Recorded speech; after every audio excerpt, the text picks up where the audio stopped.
Welcome back to another episode of Retire Right. I'm Ryan Wyatt, and per usual, I am joined by my fellow wealth advisors here at the firm, Ron Wyatt and Nick Lewandowski, also members of the investment committee here at the firm. Today's episode is going to be focused on an investment vehicle, or maybe I should even say product, that we believe is oftentimes positioned by individuals that are selling these products incorrectly or inappropriately. I think that you could really use both there. The investment vehicle that we're talking about specifically is an indexed annuity, and why we believe that they are positioned or sold inappropriately is because a lot of times the salesperson will paint this product in a picture that makes it seem like there's no downside risk, but you get to participate in all the upside benefit of reaping of bringing in the returns that the product will track. So with that said, Ron or Nick, whoever wants to take it, can you just really high level explain what an indexed annuity is? Sure, I'll explain what it is and also give you a little background as to why I did an initial study and then a secondary study. So an indexed annuity, it's an annuity that's indexed, for example, to like the S&P 500. Okay, so if the market goes up, you'll participate to a certain extent. And when the market goes down, you may not lose anything, or you may lose a little. So the gist of it is when the market goes down, you're more protected, and when the market goes up, you don't get as much return. That's generically how it works. I'll give you some more specific examples. And unfortunately, it seems like a lot of the salespeople who recommend index annuities will exaggerate it, almost claiming that, hey, you get almost all the upside of the market and no downside. And when I show you some numbers, you'll realize that's not the case. The other thing that it does is it does give you tax deferral, right? So as it grows over time, it's tax deferred. But the problem with that is when you take it out, it comes out as income, where if you were in an equity ETF, it would come out as a capital gain, much more efficient. So I actually think the tax deferral is a disadvantage, not an advantage, especially how we run money in a very tax-advantaged way.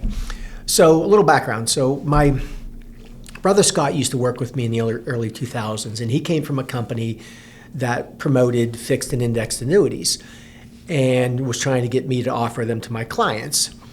And so I explained to him that if there is no downside, there's really not a lot of upside. The return shouldn't be very good. But I decided just to make sure that was the case, so I took the product and how it was structured and in Excel showed what the return would be based on the formula that they have, right? How much participation they get, how they're capped, and if there's any downside. And the study showed that the return was very similar to bonds. And so obviously we decided not to use that. Now, in my career, I've used an index annuity twice, which later on I'll explain why. So people, because of recent volatility, have been asking about index annuities again. So because it's been close to 25 years since I did that initial analysis, I figured it was time to update it. And this is the data I'm going to share with you. Now, it's an actual product that's in the market. We don't need to get into the product details. We're not recommending it. I'm just using it as an example to show you how they can work, okay? So before we get into that, just take a little bit of a step back. So a couple more basics that I want to cover. So can you talk about costs with annuities? I know you compared the returns to a bond portfolio. Is the bond portfolio typically cheaper than an annuity? If not, is the annuity safer than a bond portfolio? Yeah, I believe if the returns are about the same, what's the difference? I believe all index annuities, or a majority of them, so-called don't have an internal expense like a mutual fund would, okay, like an operating expense. But you have to remember that, like, say, for example, the index you're using is the S&P 500. There's international indices as well. You're not giving the dividend. You're not getting the dividends. That's a cost. And oftentimes the market dividends are around 2%, so that's a hidden cost. And again, you're limited on the upside. So that's a potential cost as well. Are there any like upfront fees usually that people should be aware of when purchasing these index annuities? Typically not. There's deferred sales charges, which I'll cover later, meaning if you try to pull out your money before the term of 7 or 10 years, you get penalized. Gotcha. Okay. So why? Because and obviously I'm kind of leading you here because I know what our beliefs are. We really, instead of using the indexed annuities, we would create a bond portfolio. Or a balanced, right. Right. Yeah. We would use bonds to kind of replace that index annuity. Again, why would you go down that route over the annuity? I think once we go into the numbers, it'll become very clear. Perfect. All right, we'll come back to that then. Are there any pros or cons that we haven't covered yet with index annuities that you would want to highlight before we jump in? No, the numbers are going to highlight everything. Okay, perfect. So let's focus first on growth, the growth potential between an indexed annuity and the S&P 500. Mm-hmm. Ron, you already mentioned that one of the biggest trade-offs is that with an indexed annuity, the growth is capped compared to investing directly in stocks, for example. Nick, could you, or Ron, whoever wants to, could you guys just expand on that a little bit further, maybe give like an example? Yeah, of the cap specifically? Yeah, like how that works and what the impact would be. Yeah, sure. So basically what happens is there's like 3 key variables here from a product perspective. There's the index that it's tracking. The numbers that we're going to share are all going to be for the S&P 500 here in the U.S. There's the cap. So the cap is the point that, like, if the index goes up 20% and you're capped at 15%, your return is 15%. Right. You don't get You're not going to get 5 that on top. Anything above the cap, you are not participating in that growth. Correct. And then there's the protection, or sometimes you'll hear it called a buffer, which is basically when the market's down, is there a threshold at which you're protected from losses too? So sometimes you'll see these products, and we have a scenario that has 10% downside protection, which means that if the S&P 500 goes down 10%, for that first 10% in the indexed annuity, you don't participate in any of those losses, but you do participate beyond that threshold. So. Right. So if, like, for example, if the market was down 30% and your buffer was 10, the first 10% you don't have a loss, but the next 20% you do have a 20% loss. Gotcha. Yeah. Okay. And then some of them will actually protect like 100% of the downside, but they don't return very much. Right. So I'm guessing if they're doing that, then obviously the cap is going to be set a lot lower. Yeah, the returns are not good. Yeah, exactly. Growth wise. Right. So we ran data. The anonymous product that Ron was talking about is based on the S&P 500. So we ran data from 1975 to 2024, full years for that period. Why did we run that time period?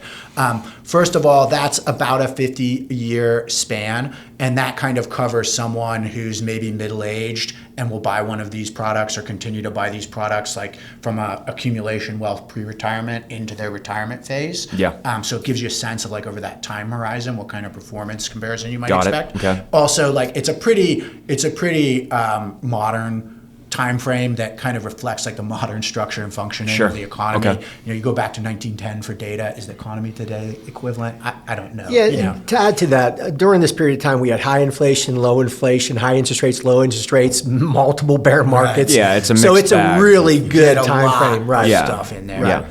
All right, so I'm just going to take you through a couple different permutations of the data, and the comparison here will become really clear. We're going to talk about risk in a minute. I'm only talking about the growth of the value of the investment rate, and then we'll move on to risk. And I'll pull these numbers. These numbers that Nick's going over will be up on the screen or up in the video. You'll be able to see them. Yeah, good idea. So if you look at the S&P 500 index, total return, price and dividends reinvested over that time period. You start with $100,000 in all the scenarios I'll go through. The S&P 500 total return that 100,000 grows to $34.1 million over that time frame. Pretty good. And the total return factors in, again, growth and dividends. Yes. That's correct. Yes. Now, Ron talked about the cost of those dividends earlier. This number blew my mind, and I know how these numbers work. If you just take the dividends out of the S&P 500, but full participation in the upside and downside, All the growth. that return drops from $34 million to $8.6 million just by taking the dividend stream. That's significant. So no cost? I don't know. And you have to remember, if you're compounding something at 7% compared to like 9.5%, 2% doesn't seem like a lot, but when you do that over 50 years, the difference is tremendous, as Nick explained. It's the answer is obvious, but I'm going to ask it anyways. Who do those dividends go to if they're not going to the client? The insurance company, right? I mean, they're offering a product, and they have to cover their costs to make a little bit of profit, and so there's nothing wrong with what they're doing. Right. So then let's get into the index annuity profiles. So again, we're always comparing to the S&P 500, and we're never including the dividends. So say you owned an indexed annuity that had a 16% cap, so you participate in up to 16% return of the index every year, and you're protected from the first 10% of the downside of the index. Over that time period, that return is only $3.7 million. And this is, again, going back from 1975 to current day? To 2024. To 24, okay. 50-year period. So, and that number might seem amazing, but what I particularly want to point out of, in the bad bear markets, when the market is down 30, 40, financial crisis 50%, you still participate in a significant amount of the downside outside of that 10% buffer. Global financial crisis, if you were in that product, you would still be down 40%. Yeah, the one that I used, though, to clarify something, it's a year-by-year one, so every year it's reset at that. Fair, yes. Yeah, reset at that 10% buffer. So if you had like 3 years in a row, like if you had 3 years in a row of 20% losses, each year you would have had like a 10% loss, right? Gotcha. Okay. But just to give you an idea, so that's with a good amount of upside participation with a cap at 16% and only 10% protection on the downside. If we go to the other end of the spectrum, 100% downside protection. So you don't participate on that annual basis for that reset in any downside years. Yeah, market could be down 60% and your return is zero. Return zero. And you participate actually up to 7% of the market return every year.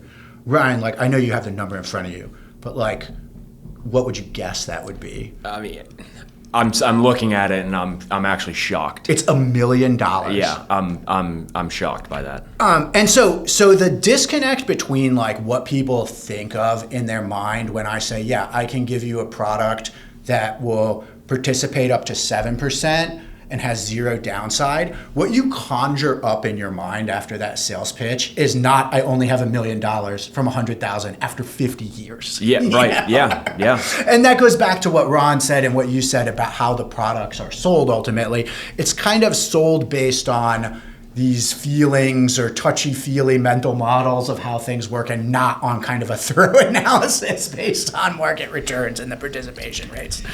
Here's an even more amazing thing. One more statistic to blow your minds.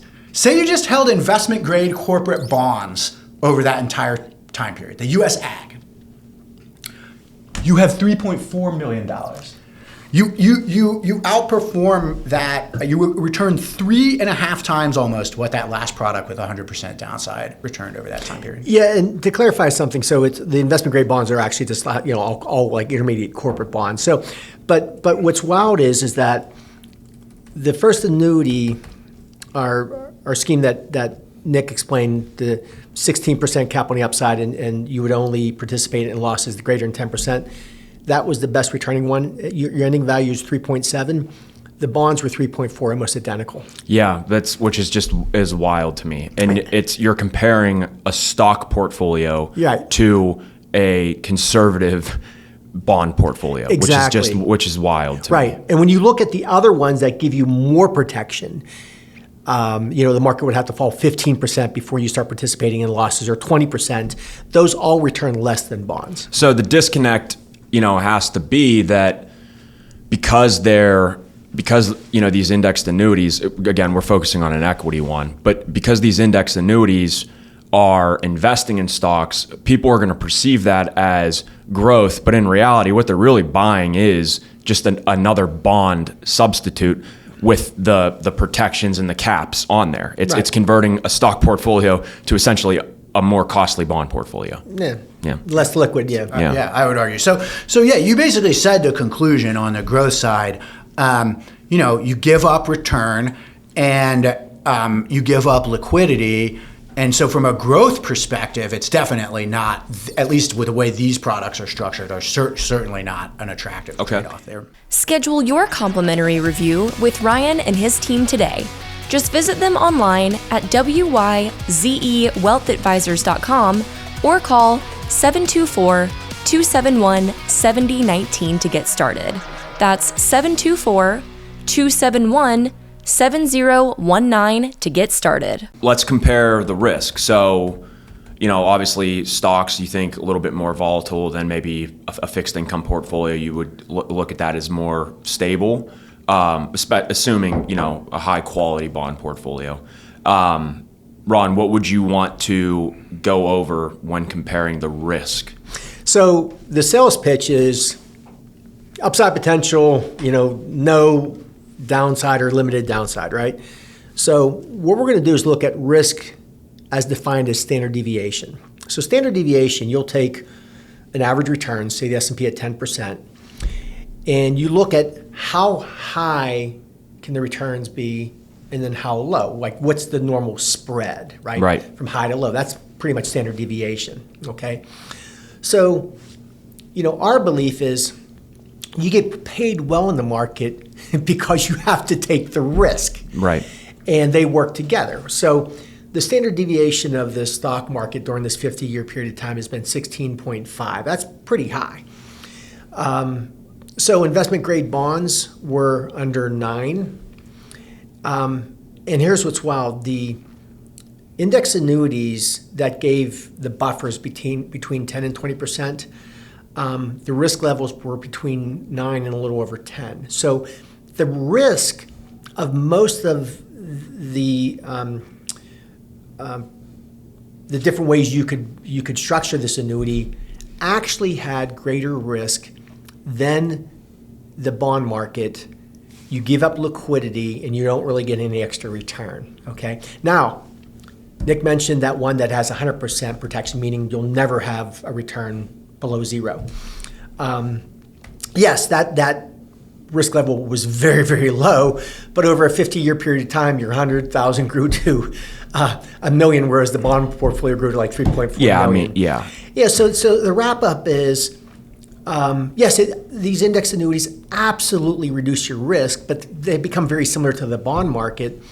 But the big disadvantage of these are that the liquidity. A lot of times you could have 7 or 10 years where your money's locked up before you can pull it out. Right. Where if you are investing, for example, in an index bond portfolio, you have daily liquidity. Yeah, and I just want to take that standard deviation just one step further, just so that people have a full understanding of what it really means. So when you're looking at standard deviation, what you do is you let's just say that you're looking at the standard deviation of the S&P 500. You take the average annual return over a long period of time, and then the standard deviation, let's say it's, and we'll use the exact number that we're using here, 16.5. What that means is 68% of the time, which is one standard deviation, you could expect the returns to be 16.5% lower than the average annual return or 16.5% higher than the average annual return. That's how standard deviation is measured. Right. So that would be the normal return would be like a -6 to a positive 26, something like that, right? Yeah. That's the normal rate of return. Right? If you think about how the product caps work in relation to that, think about how that range of returns looks. 2/3 of the time, you're only going to be down -6. It does exceed. So, but the upside return 2/3 of the time is going to be, somewhere between that 16 and 32. If you're capped at 16, they've effectively creamed off Yeah. a huge amount of cream from the upside. Yeah. And you start to get some insight into how the products are built. Yeah. And how the insurance company makes their money by Right. constructing products. And one thing I did want to mention is that, is there ever a time to use an index annuity? And I think the answer is yes. Now, you might be kind of shocked by that. So, when interest rates were below 1%, I had some clients that we were looking for, they didn't want to be in the market and they wanted some safer products, but the fixed annuities at that period of time, the yields were so low that the index annuity did make sense, again, just because yields are so low. But today, our bond portfolio, the way we have it structured with treasuries and also some private credits and private debt, is yielding close to 6%. So I would never consider today. I considered it during a unique period of time when interest rates were below 1%. Okay. Yeah. I just want to be very clear and not be hypocritical about the product. And I think that this is a good illustration of how we think about products in general. Like, we're open-minded. We want to use things that are beneficial to our clients at the end of the day.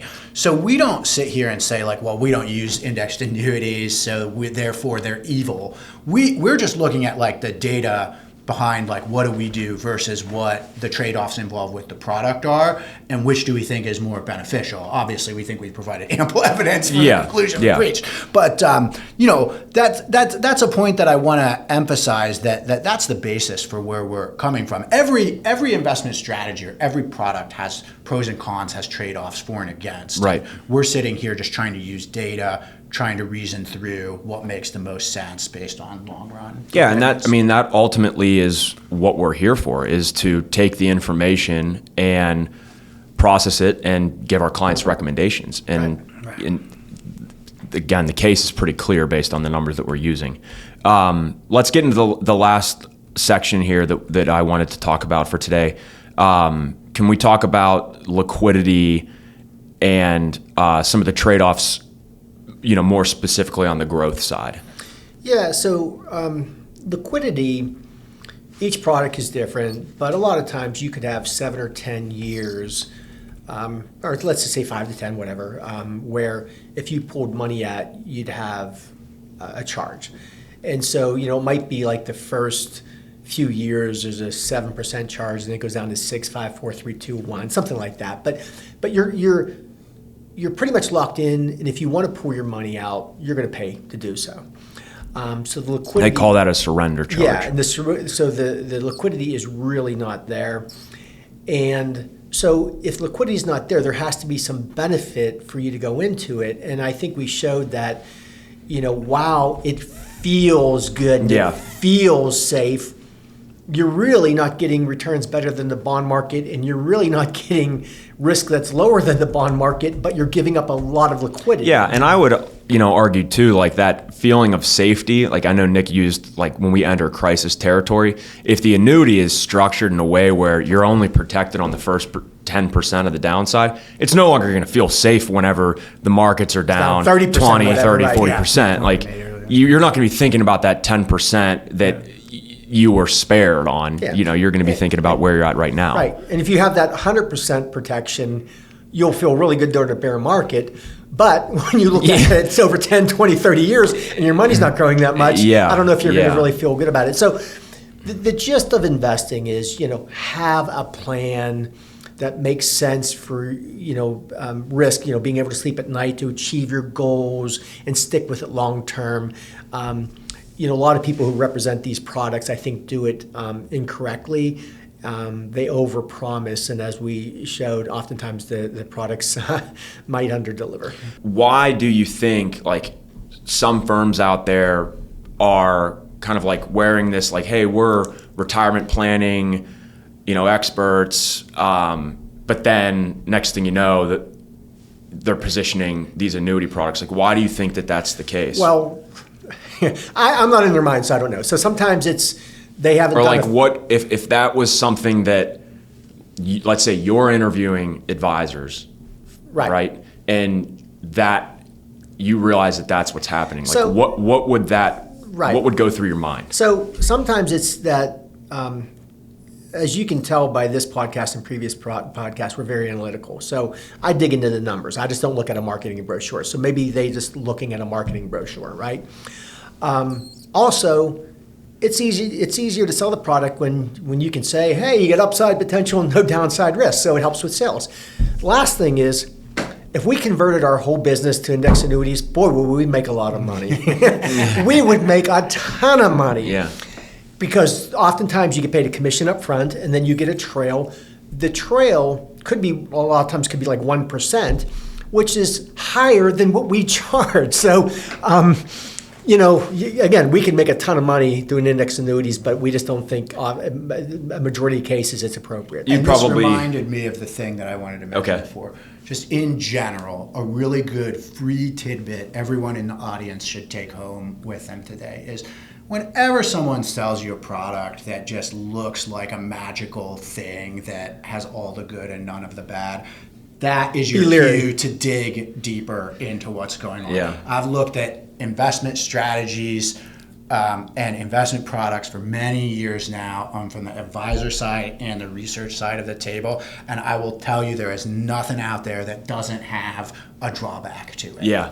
Even our portfolio. Even ours do. I mean, we try to be transparent about what those things are. Right. Yeah. I'm picturing what annuity salesman Ron would look like. I'm picturing Be very dangerous. a pinstripe suit, some gold cufflinks, Oh my maybe God, yeah. maybe slick back hair, something like that. And the scary thing is, he would have a set of numbers that made it look like it. Oh, yeah. That's the move. That's the guy you really. Yeah, have because to I'm going watch to pick out a certain for. period of time in the markets where it really looked good. And that's another reason, by the way, why some folks who are very well-meaning, I think, may reach a different analytical conclusion. We've kind of implied that, like, well, maybe you haven't done your work, maybe you have a financial incentive to do it differently. But if you have a fundamentally bearish worldview, Yeah. then and you're like, well, Yeah. stock market returns are never going to be high as Yeah. they were over that 50-year period, and we haven't even begun to see the types of things that could happen crash-wise, then you're going to have a different set of scenarios. Exactly, that could- yeah. But we just don't. We feel that's a big leap outside of the historical data. I would say. Right, and then also we have a framework, our all-season framework, which we've mentioned on many Yes. podcasts,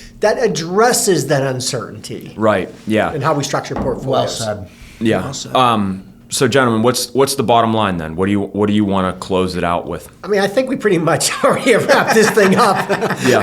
I think we're pretty good. Yeah. I don't Yeah, think that no. there's- I mean, there's no free lunches, and we'll say to anyone who needs to take a deeper dive, and we always do this for our clients that we have, is if you're wondering about a product, like, show it to us. Yeah. We'll pick it analyze apart it, and we'll right. say, this is what's good, this is what's bad. even better. It's, I know this is what we do for our existing clients is if they are considering doing something like this, we will absolutely entertain it as a possibility. We'll go. We'll look at it. We'll talk to our team of experts that can shop policies. They'll, or I should say annuities.